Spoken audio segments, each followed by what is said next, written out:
I'm Rio, and I'm here to tell you about graphic tablets! And I'll tell you how they work, what they are, how they've changed history, and all of that jazz. So let's start from the beginning. The telautograph.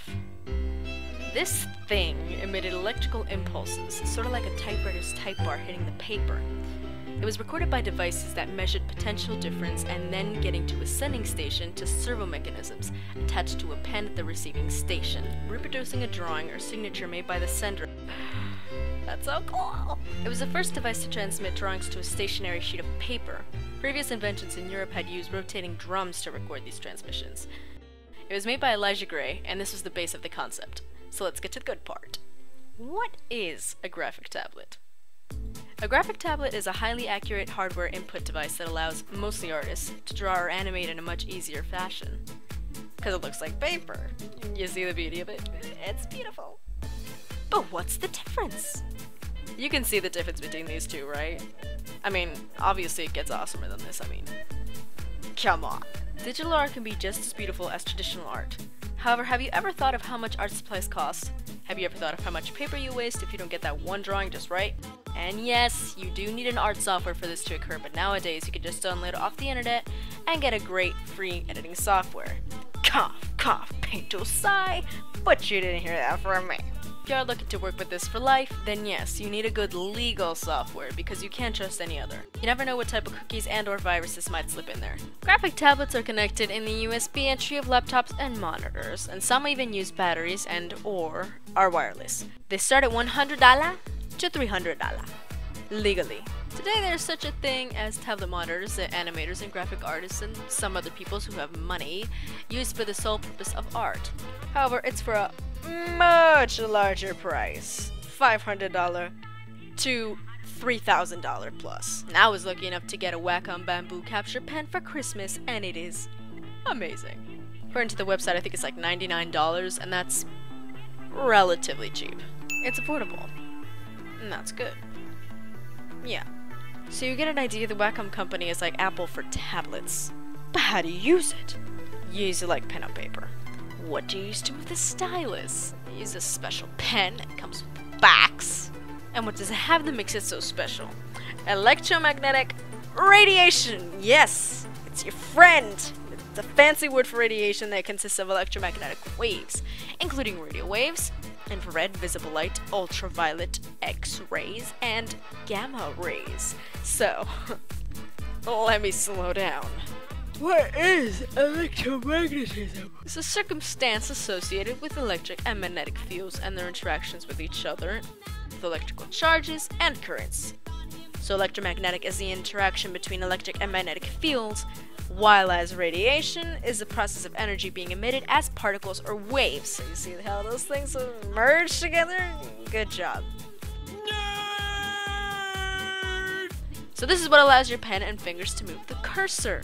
That's pretty tight, considering that this is the same technology that your phone is using probably right around now if you're not paying attention.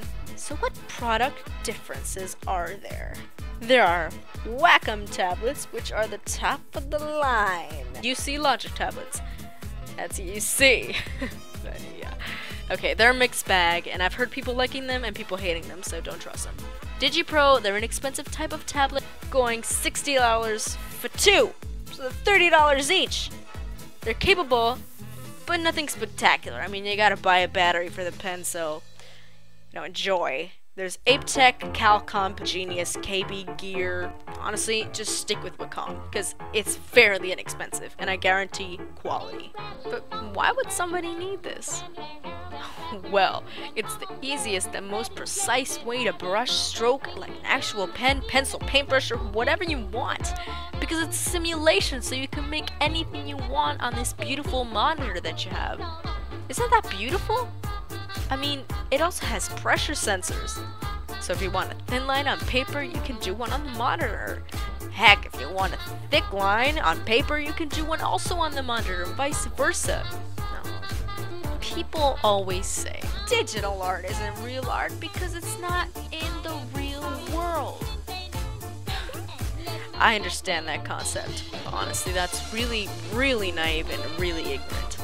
For the one part, yes, digital art is a simulation of what traditional art is through a screen, but that doesn't mean that the artist didn't work hard to do it.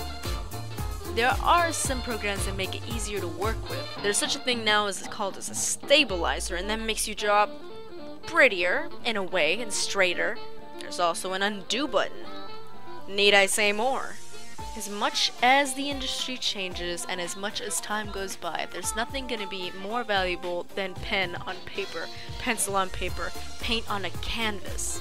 This is the same argument that there is with electronic music being written on a computer and music being played on an actual instrument. It's the same thing. And yes, I do agree that the digital counterparts do require less skill. But you know what? This just can be better or worse for you, whatever way you want to see it, because it's your art. You make it. You decide what you want to do. You make your own calls. It's your piece. Don't let anybody tell you what to do. Have they lived your life? I don't think so. Is there another you walking around saying, hey, you can't do that? No. Not yet anyway. Graphic tablets have just added to the pile of things that people don't trust technologically nowadays because they feel like it's gonna replace them.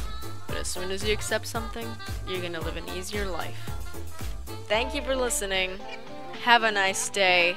Take a nap. You know you deserve it. Goodbye.